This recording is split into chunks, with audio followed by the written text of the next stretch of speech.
جس میں ماشاءاللہ یہ فیصلہ ہوا کہ ہم ایک اور میٹنگ کریں گے یہ ڈیسائیڈ کرنے کہ ہم نے کرنا کیا ہے, کہ اے پی سی کرنی ہے, اور وہ بھی چھوڑ دی کس پہ, مولانا فضل الرحمان پہ. مطلب یہ ہمت نہیں ہے کہ خود اور کہا کہ جی ہم اپنے اپنے موٹیوز کو پرسیو کریں گے. بات یہ ہے کہ مریم کو بھی پتہ ہے کہ جب مریم واپس آئیں اپنے والد کے ساتھ, اتنا بڑا سپوزڈلی نون لیگ کی تاریخ میں ایونٹ تھا, جیل جا رہی تھی, کہہ رہی تھی سارا پاکستان رو رہا ہے, اور شہباز شریف صاحب جو ہے وہ نکلے اور وہ مال روڈ سے ہی ختم ہو گئے, واپس ہو گئے. اتنے بندے ان کو اکٹھے نہیں ہیں. میں تو کب کا کہہ رہی ہوں اپوزیشن ہے. ایک دیکھیں 3 دفعہ یہ نکلے ہیں, کس کے لیے نکلے, اپنے لیے نکلے. پہلی دفعہ نکلے مجھے کیوں نکالا, آپ کہہ رہے ہیں کہ وہ مہنگائی کے خلاف نہیں مجھے کیوں نکالا. دوسری دفعہ نکلے مجھے جیل میں کیوں ڈالا, ٹھیک ہے. اور حمزہ شہباز نے کیا کیا, بندے اکٹھے کیا, 2 دن گھر میں چھپ گیا. عوام کے لیے کب نکلے ہیں یہ, اب نکلنے والے ہیں نا. نہیں تو نکلے تو اب افطار کر کے ڈیسائیڈ کیا کہ ایک اور میٹنگ ہوگی, پھر ڈیسائیڈ کریں گے کہ ہم نے کتنا اور ویٹ کرنا ہے. پہلی بات تو یہ. دوسری بات یہ کہ مجھے خوشی ہوئی دیکھ کے مریم کے بیانات کو. خوشی اس لیے ہوئی کیونکہ پہلے بیان تھا خلائی مخلوق, پھر بیان ہوا 5 بغض برے جج, اب زمینی مخلوق پہ آ گئے. تو یہ ہوتا ہے اب تو مہنگائی مخلوق ہو گئی ہے. نہیں اب مہنگائی مخلوق, میں نے یہ کہا نا, یہ ہے زیڈ ٹرن, زی ٹرن, زگ زیگ, یہ ہے مریم کا زیڈ ٹرن. دوسری بات. تیسری بات, ماشاءاللہ گھر کو لگا کے آگ, کہے چنگاری کہاں سے آئی. تو یہ جو 30,000 ارب کا قرضہ یہ دے کے گئی ہے مریم بی بی اور ان کی پارٹی, یہ واپس کس نے کرنا ہے, ہم نے کرنا ہے. یہ جو ڈیفیسٹ دے گئے ہیں 2.5 ٹریلین کی, وہ کس نے واپس کرنی ہے, ہم نے کرنی ہے. جو یہ 1.3 بلین کا بجلی کا جو قرضہ جو سرکولر ڈیٹ ہے وہ انہوں نے کیا, اکٹھا کیا اور لادا اس ملک پہ, وہ کس نے واپس کرنا ہے, ہم نے کرنا ہے. ٹھیک ہے, میں یہاں اس لیے روکوں گی کیونکہ معیشت پہ ہمیشہ بات واپس آ جاتی ہے, چاہے اپوزیشن کی ہو, کیونکہ میرے خیال میں سب سے زیادہ اس وقت فکر مہنگائی کی ہے. ایک چیز لاسٹ صرف کہہ دوں جی, اور کیا کیا یہ جو کہنے کارخانے بنائے, ذرا چیک کریں. جنہ انٹرنیشنل ایئرپورٹ گروی ہے, ٹھیک ہے, اس کو 4 دفعہ گروی رکھا گیا, میرے پاس ساری ڈیٹس بھی ہیں. نیشنل موٹر وے اور ہائی ویز میں سے گروی ہے, اسلام آباد چکوال سیکشن گروی ہے, حافظ آباد لاہور سیکشن گروی ہے, فیصل آباد پنڈی بھٹیاں گروی ہے. پورے ملک کو گروی رکھ کے اس کے بعد کہتی ہیں کہ یہ, اور سمجھتی ہیں عوام کو پتہ ہی نہیں ہے. آپ نے پورا ملک گروی رکھ دیا, اس گروی کو ہم نے نکالنا ہے, ہم نے ان کے گند صاف کرنا ہے, ان کے قرضے واپس کرنے ہیں. ان کی وجہ سے IMF جا رہے ہیں ہمارے. یہاں اندلیب صاحبہ معذرت میں آپ کی بات سے کاٹ رہی ہوں کیونکہ میں چاہتی ہوں کہ ہم, کیونکہ معیشت میں جب بات شروع ہوتی ہے تو ظاہر ہے ہم ایک ایکسپرٹ سے ہی بات کریں. فاروق سلیم صاحب, اگر ہم آگے بڑھیں 10 ماہ کی حکومت کے حوالے سے بات کریں, آج سٹاک مارکیٹ میں کچھ تیزی آئی, اچھی خبر ہے. آج یہ اعلان کیا گیا کہ سعودی عرب کی جانب سے قرضہ دیا جائے گا, تیل کا قرضہ دیا جائے گا ڈیفرڈ پیمنٹس پر, یہ بھی اچھی خبر ہے. لیکن ساتھ ساتھ بورڈ آف انویسٹمنٹ کے ہارون شریف صاحب نے استعفے کی پیشکش کر دی, یہ اچھی خبر نہیں ہے. ساتھ ساتھ ڈالر کی قدر جو تھی وہاں بھی بے یقینی ہمیں نظر آئی, آج بھی, یہ بھی اچھی خبر نہیں ہے. اور پھر ہم نے ساتھ ساتھ یہ بھی دیکھا بجٹ خسارہ بھی بہت زیادہ اب بڑھ گیا ہے. آپ کی آمدن ابھی بھی خرچ سے اس وقت فرق ہے, بہت زیادہ فرق ہے. اگر ایک پولیٹیکل کامنٹ کر دوں آپ کی اجازت سے, دیکھیے جو اس وقت اپوزیشن والی پارٹیز ہیں ان کو پہلے ڈیسائیڈ کرنا ہے کہ کیا وہ حکومت گرانا چاہتے ہیں یا صرف کمزور کرنا چاہتے ہیں. دوسرا یہ کہ اگر گرانا چاہتے ہیں یا کمزور کرنا چاہتے ہیں تو پارلیمنٹ کے اندر یہ کام کرنا ہے یا پارلیمنٹ کے باہر کام کرنا ہے. اگر پارلیمنٹ کے باہر کام کرنا ہے تو پھر یہ جو سیاسی چورن بیچنے کی کوشش کر رہے ہیں, اسے خاص ریسیپی ہے, اس میں اجزاء ہوتے ہیں, انگریڈینٹس ڈالنے. پہلا جز جو ہے اس کا وہ ہوتا ہے کہ بیانیہ. ان کے پاس اپنا بیانیہ کوئی نہیں ہے, یہ بیانیہ لے کے تو نکل نہیں سکتے کہ ہم کرپشن بچانے چلے ہیں. تو بیانیہ تو وہ مہنگائی کا ہوگا جو ان کا اپنا نہیں ہے, جو PTI کی کمزوری ضرور ہے. تو ایک تو بیانیے کی کمی نظر آتی ہے. دوسرا, دونوں پارٹیز کا جو انتظامی ڈھانچہ ہے وہ تحریک چلا نہیں سکتا. they don't have ان کے اندر وہ نہیں. دیکھیں PMLN مولانا فضل الرحمان کے پاس تو ہے. ابھی PMLN کی بات کر لیں, وہ تو ان کا ووٹ بینک جو ہے وہ تحریک چلانے والا ووٹ بینک نہیں ہے. پیپلز پارٹی والا معاملہ جو ہے وہ سکھر سے ٹھٹھا تک کی پارٹی ہے، اس کے باہر وہ پارٹی نہیں ہے، تو وہ وہاں پہ شاید چلا سکتی ہے لیکن سکھر اور ٹھٹھا کے علاوہ باہر نہیں۔ مولانا فضل الرحمان ان کے پاس بیس ضرور ہے، لیکن یہ تحریک چلانا تاریخ میں کہیں ان کے پاس ہے نہیں کہ انہوں نے کوئی کامیاب تاریخ چلائی ہو۔ اور تیسرا یہ کہ ٹائم، عوام، اب آپ نے کیونکہ سیاسی کامنٹ کر دیا اور ایک سوال یہاں چھوڑ دیا، 9 مہینے کافی نہیں ہیں ایک حکومت کے خلاف آپ تحریک کھڑی کر لیں، اس وقت لوگ تیار نہیں، اس وقت لوگ تیار نہیں ہیں۔ شیلا رضا صاحبہ، اس وقت اپوزیشن یا پاکستان پیپلز پارٹی کا بیانیہ، اس پہ وضاحت۔ اچھا، سب سے پہلے تو میں تمام معززین سے یہ بات کروں گی کہ اس میں کوئی شک نہیں ہے کہ اپوزیشن مختلف پولیٹیکل پارٹیز پر مشتمل ہے اور سب نظریاتی طور پر ایک دوسرے سے مختلف ہیں، لیکن اپوزیشن بننے کے لیے جو ہے کوئی معاہدے نہیں کیے جاتے۔ جیسے حکومت بنانے کے لیے عمران نیازی صاحب نے ہر پارٹی سے الگ الگ معاہدہ کیا، جو 4 لوگ تھے ان سے بھی، جو 2 لوگ تھے ان سے بھی، اور اتنے مجبور ہو گئے کہ کوئی نفیس ہو گیا، کوئی ڈاکو جو تھا وہ وزیر ہو گیا، کوئی چپراسی کے بھی قابل نہیں تھا، اس کو کہاں بٹھا دیا۔ یہ اپوزیشن ہے، اس کے یہ ایجنڈا ٹو ایجنڈا جو ہے یہ چلیں گے، اور یہ بڑی زبردست بات ہے کہ وہ اس ایجنڈے پہ جس میں وہ سیدھی بات کر رہے ہیں کہ عوام کو جینے دو اور مہنگائی کی بات ہو رہی ہے، اس پہ وہ یونائٹ ہوئے اپنا لاہے عمل طے کرنے کے لیے دوبارہ بیٹھیں گے۔ حیرانی تو ان پہ ہے جو 22 سال کی جد و جہد کے بعد 9 مہینے بعد ڈیسائیڈ کیا کہ ہم 0 پہ کھڑے ہیں اور سب فارغ ہو گئے۔ تو ذرا سوچ کے بولیں، دامن کو ذرا دیکھ، ذرا بند قبا دیکھ۔ اور ہمارے نیریٹو پہ بات کرنے والے حکومت یہ بتائے کہ وہ جو نیریٹو لے کے چلی تھی وہ نیریٹو کہاں ہے؟ قرضے آپ لے رہے ہیں، آئی ایم ایف کے پاس آپ چلے گئے، آپ کہتے تھے ہم آئی ایم ایف والوں سن لو ہم تمہیں قرضہ واپس نہیں کریں گے، ایم ایس ٹی والوں سن لو ہم تمہیں گرفتار کریں گے، جبکہ اپنے آپ خود لے چکے تھے 2002 میں، اور باجی جان بھی لے چکی ہیں، اور اب ایم ایس ٹی بھی آ رہی ہے۔ کہتے تھے کہ اگر ٹیکس نہ جمع ہو تو سمجھو وزیر اعظم پہ اعتماد نہیں ہے، وہ بھی دیکھ لیا کیا ہوا۔ اگر بجلی گیس اور ان کی قیمتیں بڑھیں تو سمجھو وزیر اعظم کرپٹ ہے، اور ہر قسم کے ٹیکس جو ہے ڈائریکٹ اور انڈائریکٹ وہ جگہ ہیں۔ تو اس وقت آپ کی جماعت کا بیانیہ کیا ہے؟ ہماری جماعت کا بیانیہ یہی ہے کہ عوام کو جینے دو اور انصاف کو آزاد کرو۔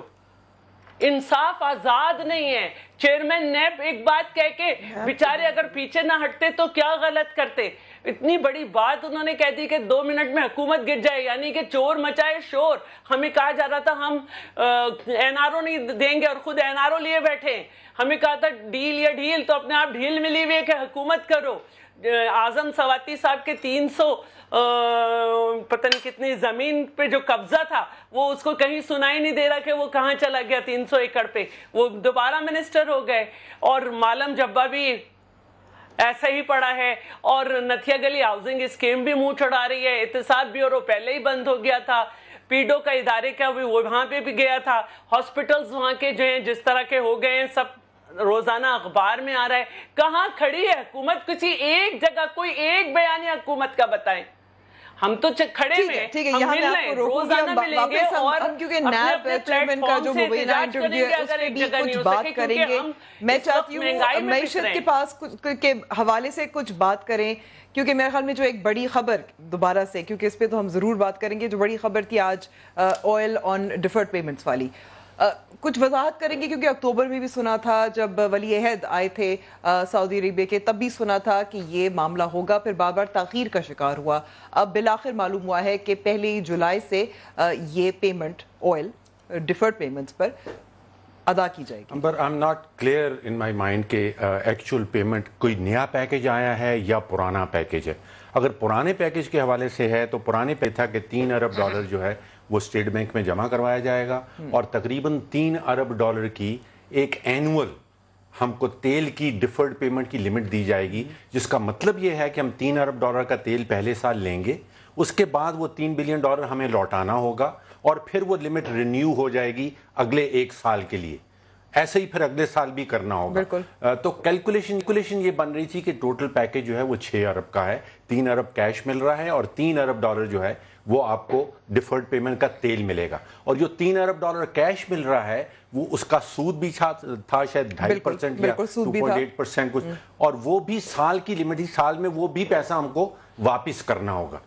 تو اندلیب صاحبہ جی, یہ جو ہے یہ وہی پیکج جو تھا اس کا ایک پارٹ تو ہمیں ملا تھا نا, بیلنس آف پیمنٹ سپورٹ کے لیے جو کیش ملنا تھا, جو کیش تھا, رقم جو تھی وہ ملی تھی. آئل پیمنٹس تھی, اور آپ کو پتہ ہے کہ اس وقت 17 بلین کی ڈیفرڈ آئل پیمنٹس ہماری پرانی جو انہوں نے دینی ہے, رائٹ, وہ ساری جمع ہوئی ہیں, وہ ہم نے دینی ہے. اگر آپ سوچیں کہ ہم پریزنٹ آئل کو بھی خریدنا شروع کریں تو خرید تو ہماری ابھی تو پیسے ہے نہیں, تو انہوں نے ہمیں فیسلٹی تب دی تھی ساتھ, لیکن آپریشنلائز اب ہوئی ہے.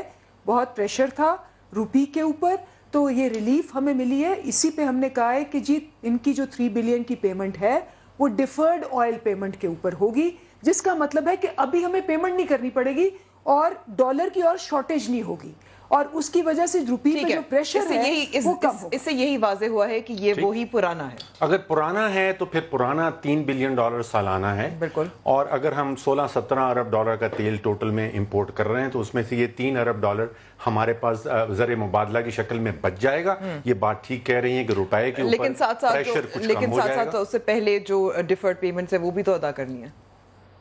وہ میرے علم میں نہیں ہے. وہ تو obviously ہم نے 20 بلین ہماری جی خسارہ ہے, وہ جو کرنٹ اکاؤنٹ ڈیفیسٹ ہے جس کے اندر ساری پیمنٹس ہیں.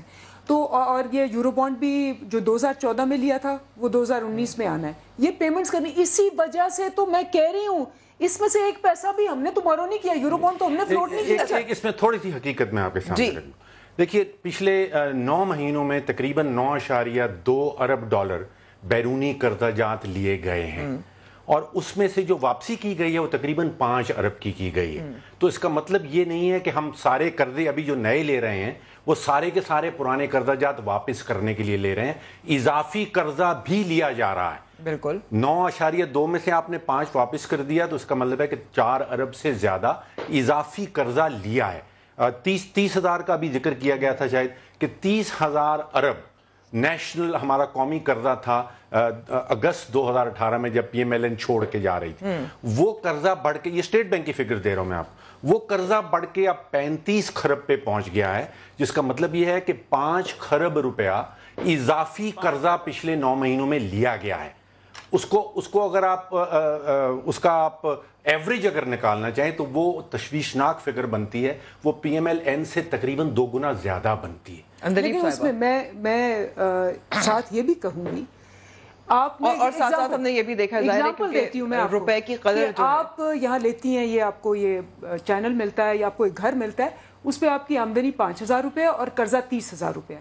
آپ کے پاس بجلی والے بھی آ رہے ہیں کہ جی, آپ کے پاس سارے قرضدار بھی آ رہے ہیں, بینک بھی آ رہا ہے کہ جی آپ نے اپنی گروی کر دی ہوئی ساری چیزیں اور آپ نے ان کو واپس کرنا ہے. بائی دا ٹائم کہ آپ کی انکم اتنی ہو کہ آپ گھر کا خرچہ نکال سکیں, ملک بھی تو چلانا ہے, اور قرضے بھی واپس کر سکیں. 9 مہینے نہیں, اگر جتنا انہوں نے 40 سال کیا ہے اتنا ان کو. لیکن ساتھ ساتھ فاروق سلیم صاحب میری ایک بات سنیں, ساتھ کہ اگر ہم قرضہ بھی زیادہ دگنا لیا گیا ہے اور وہ ظاہر ہے وہ بھی ایکیومولیٹ ہوگا, ساتھ ساتھ روپے کی قدر میں کمی بھی آئے گی تو وہ قرضہ اور بھی مہنگا پڑے گا. پھر سارا کچھ پاس آن کر دیں ان کنزیومرز کو, پھر آپ کہیں گے کہ آپ نے پرائس کیوں بڑھائی. آپ پاس آن کر دیں بجلی جو 14 روپے کہی ہے انہوں نے, ہم 6 روپے کی بجائے 14 روپے کر دیں. یہ نہیں ہے تو اگر 14 روپے کر دیں. نہیں, میری ایک بات سنیں, میری بات سنیں. میں چاہتی ہوں آپ نے دیگر مہمانوں سے بات کروں. لاسٹ ایک جملے میں, آپ نے اتنے پروگرامز آئی سی یو میں تھی ہماری, ٹھیک ہے, آئی سی یو کے بعد آپ کو اس کو ریکور کرنے کے لیے اس میں اور آپ کو میڈیکیشن دینی پڑتی ہے. میرا خیال ہے یہ مناسب نہیں ہے. آپ کا موقف سامنے آ گیا. جاوید لطیف صاحب, کیونکہ بار بار یہی کہا جاتا ہے آپ کی حکومت گروی رکھی ہے ملک اور قوم. یس, یہ میرے پاس ڈیٹیلز ہیں. اچھا, میں ایک گزارش کروں امبر, میری بہن ہے اندلیب, میں توقع ان سے کرتا ہوں کہ کم از کم نیشنل ایشوز جو ہیں اس پر ہمیں جھوٹ نہیں بولنا چاہیے, اور وہ فگر جو ابھی فاروق سلیم صاحب ذکر کر رہے ہیں کانٹیسٹ کر لیں, یہ نہ کریں, میں نہ کروں, کوئی نہ کرے, تو یہ عالمی مالیاتی ادارے جو ہیں سب کے پاس یہ فگر ہیں، اعداد و شمار ہیں کہ کب کیا ہوا، کس نے کیا کیا۔ اب یہ دیکھیں، میں 3-4 چیزیں عرض کرتا ہوں۔ پہلی بات تو یہ قرضوں کا بڑا ذکر ہوتا ہے، ہمارے دور میں کتنا قرض تھا، آج کتنا قرض ہے، ہم نے کتنا واپس کیا آج۔ اس کو اندلیب ایک سیکنڈ، یہ مناسب نہیں ہے اس طرح جس طرح آپ بات کرتی ہیں۔ میں یہ عرض کروں، میں نے بڑے حوصلے سے آپ کا جھوٹ بھی سنا ہے، میں نے بڑا جھوٹ آپ کا حوصلے سے سنا ہے، میری بھی بات سن لیں۔ میں یہ کہوں گا کہ آپ قرضے جو لیے ہم نے کتنا قرض لیا، آج کتنا قرض لیا گیا ہے، ہم نے کتنا واپس کیا، اور انہوں نے قرض لینے کی جو بار بار بات کرتے ہیں کہ پرانے قرضے چکا رہے ہیں، کتنا قرض واپس چکایا۔ دوسرا میں یہ کروں گا کہ گردشی قرضے ہمارے دور میں جب ہم نے حکومت دی ان کو، اس وقت کتنے تھے، آج کتنے ہیں۔ تیسرا میں یہ کہوں گا کہ یہ بار بار ذکر کرتے ہیں کرنٹ خسارے کا، کرنٹ خسارہ اس وقت کتنا تھا، آج کتنا ہے۔ میں یہ چیزیں اس لیے عرض کر رہا ہوں کہ اس پہ ایک ڈبیٹ آپ رکھ لیں کسی کو بٹھا کے۔ اور دوسرا یہ بار بار جو بات کرتے ہیں نا، گروی رکھ دیا، ہاں یہ موٹر وے گروی رکھی تھی، جس ملک نے انویسٹمنٹ کی تھی اس نے اپنا پیسہ وصول کر کے آج یہ پرافٹ میں ہے موٹر وے۔ دوسرا میں یہ عرض کروں گا، جو انہوں نے کہا کہ مجھے کیوں نکالا، ہاں ہم پوچھتے تھے جب جی ٹی روڈ پر نکلے کہ ہمیں کیوں نکالا، ہم پوچھتے اس لیے تھے کہ 93 کا گناہ ہم نے کیا، جب اس وقت ہمیں نکالا اس وقت کوئی پاناما اقامہ، کوئی آف شور کمپنی، کوئی منی لانڈرنگ نہیں تھی، اس وقت کس جرم میں ہمیں نکالا؟ اگر تو اسی جرم میں نکالا ہے موٹر وے اور پاکستان کا انفراسٹرکچر بہتر کرنے پر، اگر 99 میں جب نکالا ہمیں، کیا اس جرم میں نہ ہمیں نکالا جب آپ نے طیارہ ہائی جیکنگ کیس میں ہمیں اندر کر دیا، 25 سال سزا سنا دی؟ یا ہمیں آج اس گناہ کی سزا دی جا رہی ہے کہ جو پاکستان کے اندر سے ہم نے اندھیرے ختم کیے، پاکستان کے اندر بجلی کے کارخانے لگائے، پاکستان سے دہشت گردی کا خاتمہ کیا، پاکستان کے اندر سی پیک لے کر آئے، پاکستان کی معیشت کو بہتر کیا، پاکستان کے روپے کو بہتر کیا اور روزگار کے مواقع دنیا کو دیے۔ ہاں یہ بات درست ہے کہ اس وقت جب ہم تھے درآمدات بڑی، یہ بار بار ذکر کرتے ہیں، ایک سیکنڈ، لیکن برآمدات یہ کہتے تھے کم ہوئی۔ میری عرض سن لیں، میں یہ کہوں گا کہ یہ بار بار ذکر کرتے ہیں، اگر میں سیاسی ایک بات کہہ لیتا ہوں کہ بھائی بات یہ ہے کہ پاناما اقامہ، آف شور کمپنی، منی لانڈرنگ، یہ سارے 450-500 بندوں کے نام تھے انبر۔ کیا نواز شریف تھا خالی؟ سزا اسی کو ہی، انویسٹیگیشن اسی کے گرد گھومی، اور باقی لوگ کدھر ہیں آج کدھر ہے پاناما، آج کدھر ہے آف شور کمپنیاں؟ مقصد نواز شریف کا یہ تھا بولنے کا کہ مجھے کیوں نکالا، اگر تو پاکستان کی معیشت بہتر کرنا میرا جرم تھا اس پہ نکالا ہے، اگر پاکستان کے اندھیرے دور کرنا میرا جرم تھا اس پہ نکالا ہے، اگر پاکستان سے گردی کا خاتمہ کرنا، سی پیک دینا میرا جرم، اس جرم میں مجھے نکالا ہے تو جرم میں بار بار کروں گا۔ جاوید لطیف صاحب، یہاں میں آپ کو روک دیتی ہوں۔ اندلیب عباس صاحبہ، دیکھیں باقی سب ماضی جو ہے وہ اپنی جگہ ہے، اور مجھے بھی بتایا گیا کہ مجھے اس وقت لینی ہے بریک، تو سوال جو ہے بریک کے بعد۔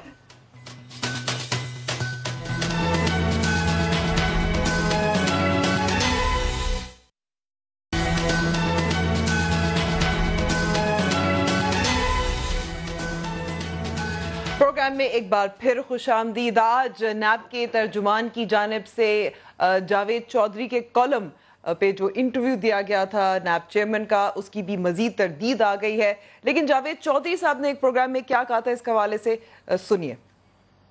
شیلا صاحبہ، یہ کیا ابہام ہے؟ انٹرویو ہوا تھا، نہیں ہوا تھا؟ جاوید چودھری صاحب کہہ رہے ہیں کہ بالکل ہوا تھا، کچھ باتیں آف دا ریکارڈ تھی، کچھ باتیں آن دا ریکارڈ تھیں۔ میں جتنا جاوید چودھری صاحب کو جانتی ہوں وہ صحیح کہہ رہے ہیں۔ اب وقت یہ آ گیا ہے کہ نصرت جاوید ہوں، طلعت ہوں، بہت سارے اینکرز ہوں یا دوسرے صحافی ہو، بیچارے بے روزگاری کا شکار ہو گئے، اتنا دباؤ ہے میڈیا پہ بھی، سب اپنے اپنے یوٹیوب چینلز پہ بیٹھے ہیں، تو اب اللہ رحم کرے ایکسپریس پہ یا جاوید چودھری صاحب پہ۔ اور لیکن اگر اس کالم سے پہلے بھی ایک بیان اگر ہم چیئرمین نیب کا دیکھیں تو اسی دن بھی میں نے یہ کہا تھا کہ یہ چیئرمین نیب بات کر رہے ہیں یا عمران نیازی صاحب کی اسپیچ ہے. تو اس طرح سے اپوزیشن کے خلاف اور اس طرح سے ان کا کام ہے کہ تحقیقات کریں اور ریفرنسز دائر کریں. اس طرح کے بیانات نہ ہی دیں تو بہتر ہے. اور اس انٹرویو کو ہٹا کر بھی اگر ہم پہلا دیکھیں تو وہ ہے. اور اب ایک اور بات بھی مجھے یہ کہنی تھی. آپ نے کہا کہ آپ ہی کی بات پہ کہ کرپشن بیانیہ نہیں ہو سکتا. ہمارا ہی تو بیانیہ یہ ہے کہ آپ کرپشن کے خلاف جائیں, سلیکٹیو جسٹس نہیں کریں. ہمارے ساتھ کیوں ہے؟ 11.5 سال پہلے جیل میں رکھا گیا, بی بی صاحبہ نے جلاوطنی کاٹی, ان کی موروثی جائیداد جو ہے اس کو منجمد کر دیا گیا.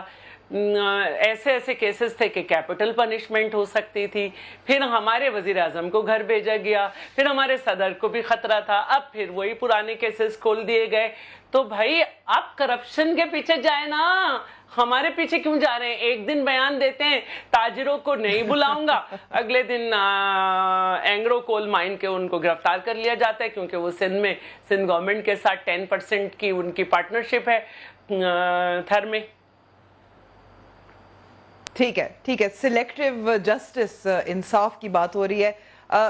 اندلیب صاحبہ, یہ جو تنازع کھڑا ہو گیا نیب چیئرمین کے انٹرویو سے, ایک تو یہ کہا جا رہا ہے کہ حکومت کو بھی شاید نوٹس لے لینا چاہیے, لیکن اب یہ دو مختلف ہم نے دیکھے ورژنز آئی ہیں. جب نیب چیئرمین نے کچھ دن پہلے پریس ٹاک کی تھی اس میں, اور جو ان کا اعلامیہ تھا اس میں تو یہ لکھا گیا تھا کہ کچھ ایسے معاملات تھے جن کا غلط مطلب لکھا گیا ہے, لیکن آج تردید آ گئی ہے. تو یہ کچھ ابہام تو ہے.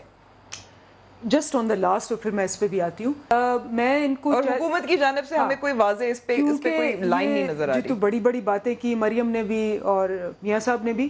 تو ایک میں بات کہہ دوں کہ جو ڈاکٹر عائشہ غوث پاشا ہیں, جو ان کی فائنانس منسٹر تھی پنجاب کی, ان کے میاں ہیں حفیظ پاشا صاحب. انہوں نے ایک کتاب لکھی ہے گروتھ اینڈ انیکوالٹی, اور انہوں نے ان پہ سیدھا پروف کر کے سارے فگرز الزام لگایا کہ گروتھ کے فگرز اور ترقی کے فگرز جھوٹے تھے, اور انہوں نے کہا growth was significantly over stated, اپنی کتاب میں کہا. اور میں ان کو چیلنج کرتی ہوں, یہ تو کتاب ہے, لیکن اندلیب صاحبہ میں تھوڑا سا اسی پوائنٹ پہ بزنس ریکارڈر میں حفیظ پاشا صاحب نے بالکل, میں کہہ رہی ہوں یہ ایک آرٹیکل بھی لکھا ہے کہ یہ جو IMF کا پروگرام موجود ہے اس میں کتنے لوگ بے روزگار ہوں گے, اور کیا 56 لاکھ بے روزگار ہو جائیں گے. تو آپ یہ بھی میں یاد دلا دوں کہ اگر وہ بات کر رہے تھے تو یہ بھی انہوں نے کہا ہے اس IMF پروگرام, آپ کی حکومت کے IMF کے پروگرام کے حوالے سے. بالکل کہہ رہی ہوں کہ اس میں تو ہمیں دیکھیں, میں کیا کہہ رہی ہوں, میں کہہ رہی ہوں کہ انہوں نے ابھی جو دعوے کیے ہیں اور مریم نے دعوے کیے ہیں, ان کے اپنے جو بندہ ہے وہ کہہ رہا ہے 2 چیزوں پہ جھوٹ بولا انہوں نے. ایک گروتھ کے فگرز میں جھوٹ بولا, دوسرا انہوں نے کہا پاورٹی کے فگرز پہ. پاورٹی انہوں نے کہا 24% نہیں تھی, 38% تھی ان کے زمانے میں. یہ دونوں فگرز ہیں. اور اب وہ کہہ رہے ہیں کہ مزید لوگ غریب ہو جائیں گے, مزید 40 سال سے نہیں, میں بتا رہی ہوں کہ حفیظ پاشا صاحب نے اگر ان کی حکومت کے بارے میں کہا تھا تو اب بھی آپ کی حکومت کے بارے میں بھی یہی کہا. انہوں نے یہ تو نہیں, پی ٹی آئی نے 38% کہا اور 23% ہے, یہ تو نہیں کہا. میں ان کو کہتی ہوں, لیکن یہ بھی متنبع کیا ہے کہ بے روزگاری میں اضافہ ہوگا اور سطح غربت کی جو لکیر ہے اسے مزید لوگ غریب نوکریاں نہیں دے سکیں گے 1 کروڑ. اور انہوں نے وارن کیا. نہیں, میری بات آپ پوری سن لیں پلیز. آپ نے بالکل ساری بیچ میں کاٹ دی, آپ نے ان کی بات نہیں کاٹی. انہوں نے کہا رسک, انہوں نے وارن کیا, ٹھیک ہے, وارننگ ان کی ٹھیک ہے. یہاں انہوں نے پروف کیا کہ انہوں نے جھوٹ بولا ہے. ان کو چاہیے ڈیفیمیشن کا نوٹس دیں اور ان پہ دعویٰ کریں کہ انہوں نے سب جھوٹ بولا. اگر نہیں کریں گے اس کا مطلب ہے یہ جھوٹ بول رہے ہیں. تو میرا ان کو چیلنج ہے. نمبر 1. نمبر 2, نیب کے اوپر آتی ہے. نیب کا ادارہ اور نیب کے جو سربراہ ہیں کس نے سلیکٹ کیے؟ ان دونوں نے مل کر سلیکٹ کیے. انہوں نے پچھلے بھی جو قمرالزمان چودھری صاحب اس سے آگے بڑھیں, ان کا ہم نے کسی قسم کی اس میں کوئی بات ہی نہیں ہے. اوپر سے لے کے نیچے تک انہوں نے خود سلیکٹ کیے. ہم نے نہ نیب بنایا. 10 سال یہ یہی سربراہ تھے. 10 سال نیب